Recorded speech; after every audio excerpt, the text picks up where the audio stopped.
प्रिय विद्यार्थियों, आज हम ब्रायोफाइटा में रिक्शिया के बारे में पढ़ेंगे।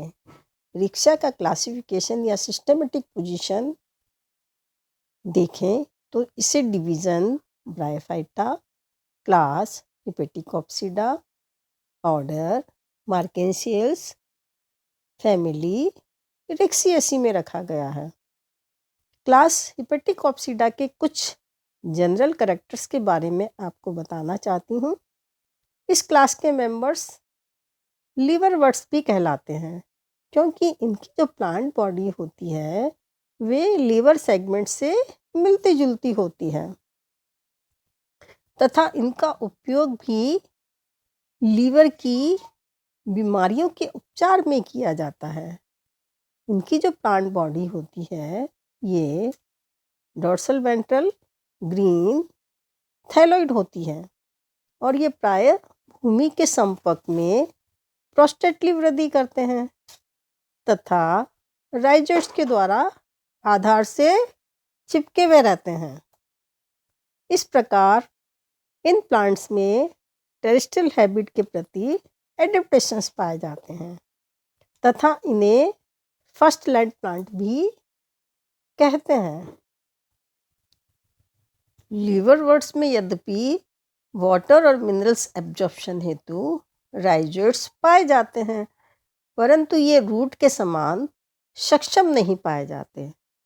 एल्गीज की तुलना में इनकी जो प्लांट बॉडी है वो कॉम्पैक्ट रूप से पाई जाती है तथा एपिडर्मिस की उपस्थिति एवं प्रोस्टेट प्रकृति के कारण वाटर हानि से तो ये सुरक्षित रहते ही हैं परंतु ड्राई वातावरण में ये काफ़ी हद तक प्रभावित होते हैं।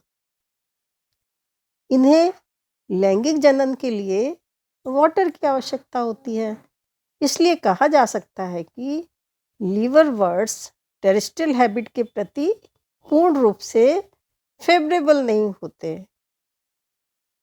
अपितु एडेप्टेशन की मध्यवर्ती अवस्था में पाए जाते हैं। अतः लीवरवर्ट्स जो हैं ये एम्फीबियस प्लांट्स की सीरीज में या श्रेणी में रखे जाते हैं। रिक्शिया जीनस का नाम इटालियन बॉटनिस्ट एफ रिक्सी के नाम पर पड़ा है। The all species grow as terrestrial plants on damp soil except Rixia fluitans which is grows in water.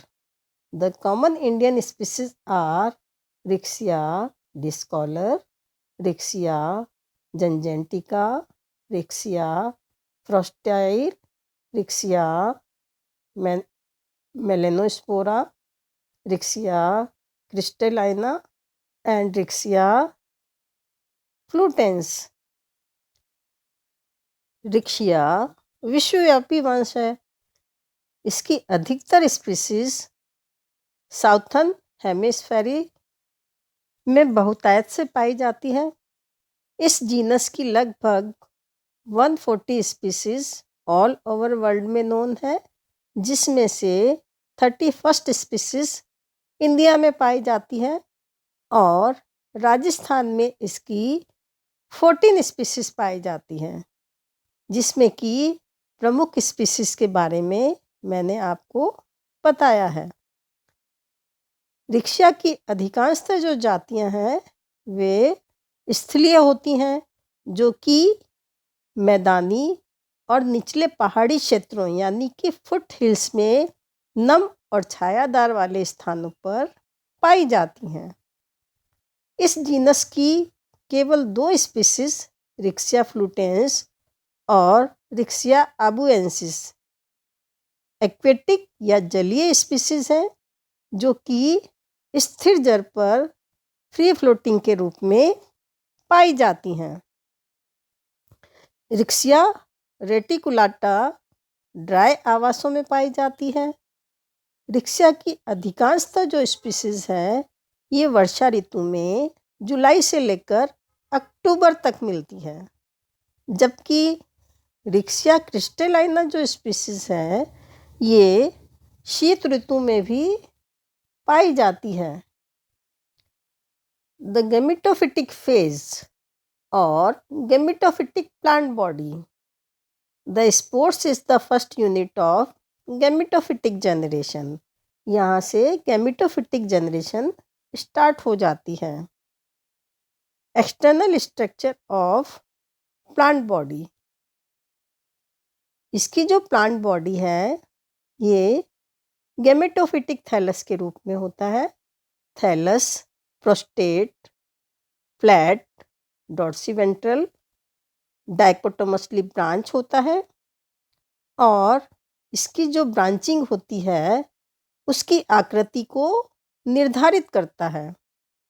Branches different आकृति की जैसे कि वेव शेप्ड, हार्ट शेप्ड और रिबन शेप्ड या फीतेनुमा होती है। रिक्सिया क्रूसिएटा और रिक्सिया पंडाई, इनके थैलस क्रॉस रूपी, रिक्सिया पठानकोटेंसिस के थैलस रोजेट के रूप में तथा रिक्सिया रेटिकुलेटा के थैलस ओवरलैपिंग अरेंजमेंट शो करते हैं। रिक्सिया की अधिकांशतः जातियों में थैलस 5 to 7 सेंटीमीटर्स लॉन्ग और 1 to 3 मिलीमीटर ब्रॉड होता है। जैसा कि आप डायग्राम में देख सकते हैं, थैलस में डॉर्सीवेंट्रल सरफेस जो है वो स्पष्ट दिखाई दे रही है। डॉर्सल सरफेस पर डॉर्सल मीडियन ग्रूव में रिप्रोडक्टिव ऑर्गन्स मेल और फीमेल यानी कि एंथीडियम और आर्चिगोनियम पाई जाती हैं जो कि एक्रोपिटल सक्सेशन में होती हैं। यदि इसकी वेंट्रल सरफेस आप देखें तो वेंट्रल सरफेस पर मिड में राइजोइड्स और मार्जिन्स पर स्केल्स पाए जाते हैं और थैलस के एपेक्स पार्ट पर एपिकल नोच में ग्रोइंग पॉइंट होता है।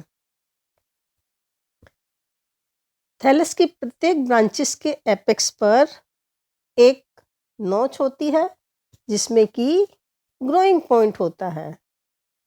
थैलस के मध्य भाग किनारों की अपेक्षाकृत थिक या मोटा होता है जो कि मिडरिप को बनाता है। प्रत्येक ब्रांच की डॉर्सल सरफेस पर मिड शिरा क्षेत्र में मीडियन लॉन्गिट्यूडनल ग्रूव पाया जाता है जो कि एपिकल नोच में समाप्त होता है। मिड ग्रूव में रिप्रोडक्टिव ऑर्गन्स का निर्माण भी होता है। जैसा कि मैंने आपको बताया, थैलस की वेंट्रल सरफेस पर दो प्रकार के राइजोइड्स पाए जाते हैं। नंबर 1, राइजोइड्स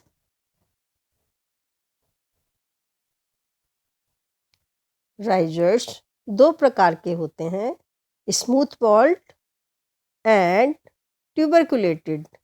इसके अलावा वेंट्रल सरफेस पर ही स्केल्स भी पाए जाते हैं।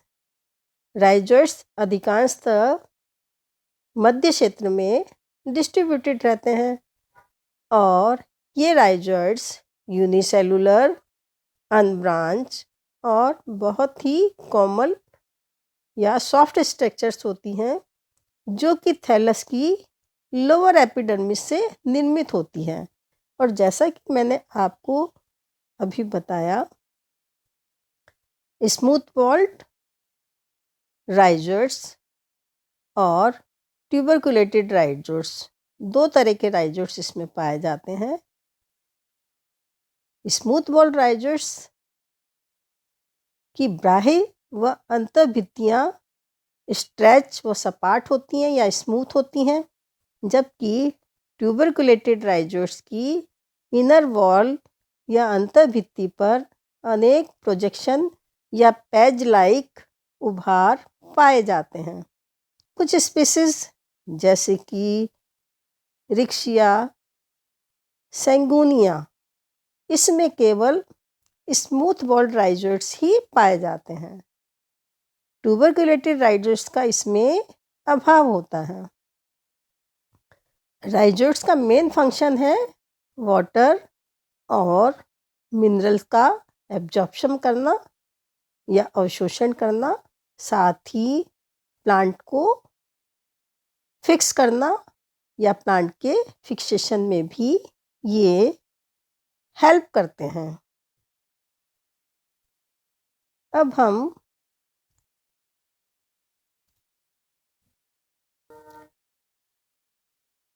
स्केल्स या शल्क का कलर देखें तो हम देखेंगे स्केल्स मल्टीसेलुलर पर्पल कलर के तथा यूनिसेलुलर थिकनेस की प्लेट लाइक स्ट्रक्चर्स होती हैं।